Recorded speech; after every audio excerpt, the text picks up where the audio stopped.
Hi there. So for those of you who might not know me, my name is Aaron. I've been a biker for about 9 or so years. I've been recently watching a YouTube creator by the name of 7-4 Gear. He does his series called Hollywood vs Reality. He's an airline pilot, and what he is, he takes scenes that have got, flying in them and dissects them in a certain way and sort of says how he would feel, what's realistic, what's wrong with them. I thought, as a biker, we've watched films and, we might have realised stuff as not realistic. And I thought, you know what? I might make a video on that. So, spoiler territory. If you haven't seen the first Fast and Furious movie, this deals with a scene from from practically the end of the movie. So, if you haven't seen the first Fast and Furious movie, go away, watch the first Fast and Furious movie, or prepare to get it spoiled. Right, with that out of the way, now, yeah, brilliant. Let's get into it. So, to set the scene up, Jesse has been in a race against Johnny Tran, and if you don't know, Jesse's got this ADHD sort of autism thing, and he doesn't handle well in stressful situations. What he's done is put the V5 or registration document up against his car, thinking, yeah, I'll breeze this, I'll win it, and he's lost. Instead of giving his keys up and, walking home, taking the bus, whatever you do in them situations where you lose your car, he's drove off. This scene picks up right from when Jesse reaches Don's house, so let's press play, and I'll see if I can spot some things. Before John even gets near him. Move your car. Don't stop it! It's over, please! Mia, stay out of it! Move the... Dominic! I'm so sorry. I don't know what I'm doing, Dom. I'm so scared right now. I don't know what's going on. Jess! What were you thinking, man? I don't know. I'm panicked. I'm sorry. I'm scared. I don't know what I'm doing. Will you please help me? So as we can hear from that, they've come up the street, and it doesn't sound like they've accelerated at all. They've stayed at a constant rev. So if you know anything about bikes, you know that as you're moving along, you're obviously going to rev up and change gear or whatever.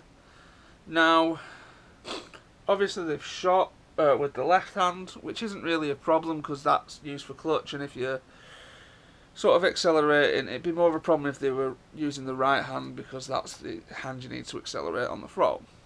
Anyway, let's get back into it.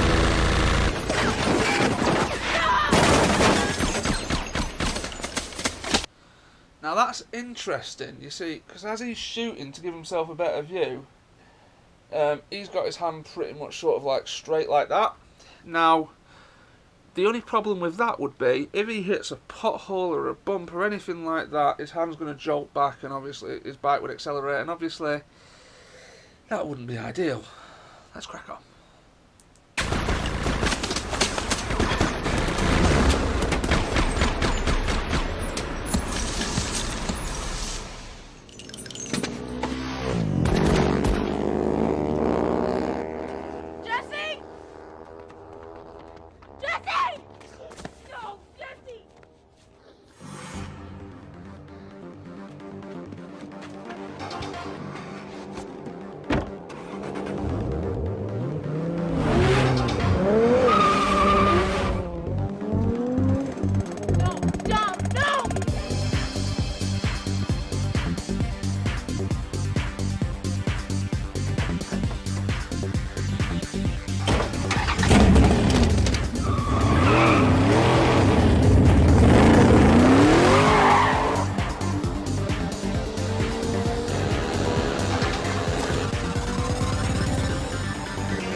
So, as we see there, the wheelie portion as they go over the hill. Now, generally the idea is going to be, I would imagine, I've never performed a drive-by myself, but I would imagine you want to get away. So the idea is you're going to be wanting to go as quick as possible. Wheeling, although it looks cool, means you're actually going slower than you need to, because you need to be going slow to accelerate and get that weight onto the back wheel. And obviously you lose control in other ways because you're not able to steer. You've got to rely on weight.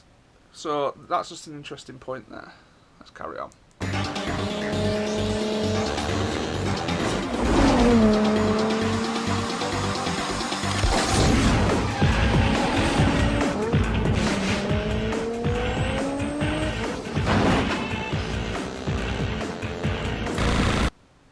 Right, there we go. So, here we can see, obviously, he's looked behind him and started shooting. Now, it's alright when he's doing that, because he's only done it for a brief amount of time, and you can see out your peripheral vision what's going on ahead. Here he's got no peripheral vision of what's going on in front of him. And obviously, your sort of weight's balanced on one side because you're leaning over, so it's going to want to actually start leaning over one way or the other. So, that's going to impact how you would ride the bike, is because you're not going to see as well. And also I want to take note of how long he does this for, so I'm going to count with me. So we're ready, going back into it. So we'll start at 1. So 2 Mississippi, 3 Mississippi, 4 Mississippi, 5 Mississippi, 6 Mississippi, 7 Mississippi, 8 Mississippi, 9 Mississippi, 10 Mississippi, and we'll say about 12 seconds of actually riding without looking forward. Now, I want you to imagine most things that happen, you want to be able to stop in 2 seconds. That's reaction time, everything. So if a car was to pull out in that situation, he's going to be done for. And not only that, you can't really tell when you're looking behind yourself, you can't really tell if you're drifting over. So for all intents and purposes, that scene would have ended up with him in the back of a parked car, in the boot mainly. And yeah, that would have made a very different scene. Let's carry on, shall we?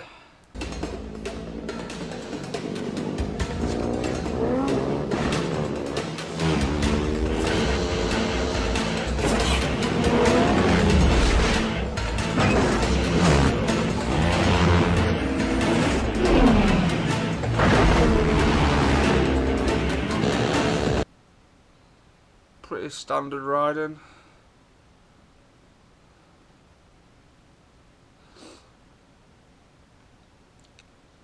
So he takes this jump and he actually lands it successfully. So let's just skip over that. He's landed it successfully.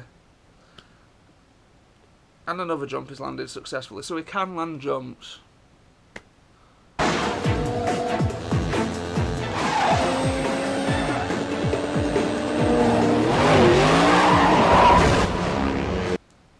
Now that's interesting. So what we've seen is him going at this angle and hit the back of the Charger.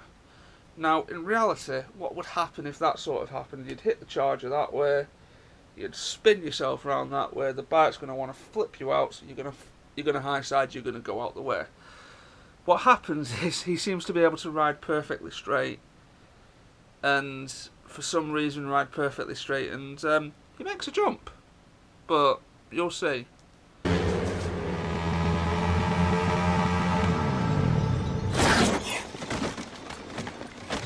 So, despite the fact that he's been able to land pretty much 2 jumps consecutively on the bounce, this one, because he wasn't really impacted by hitting a car, is the one that... Now, that's just wrong. This one was the one that took him out, but if you ask me, that's the wrong sort of crash. He would have been high-sided off. I mean, it would have been hard to film, but in reality, when he hit that Charger, he would have been off. Let's carry on.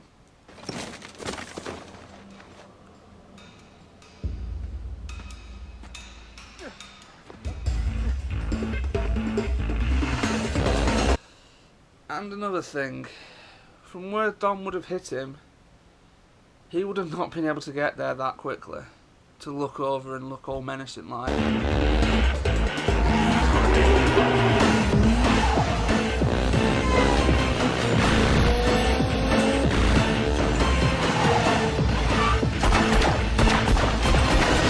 again, not looking where we're going.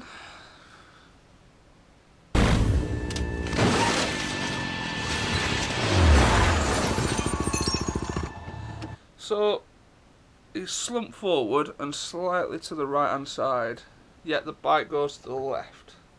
In reality, the bike would have probably gone to the right hand side. And if you actually look at that as well, you can tell the bike brake's been applied because it slides out like that. It would have been more of a... In fact, I doubt it would have even fallen over. It would have stayed upright because there's a lot of centrifugal force on a bike that would have probably kept it upright, unless, you know, even then, even if you could say that maybe his foot went onto the foot brake, there's a lot of variants, but generally I would say the bike would have carried on, and it'd have probably gone into whatever they call the American motorways. It would have gone into that wall. Let's carry on, because I think this is going to be where we end. So obviously,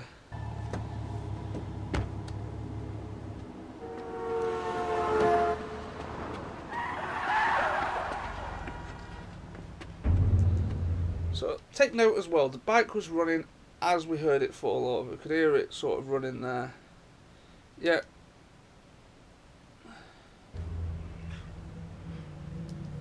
It's off.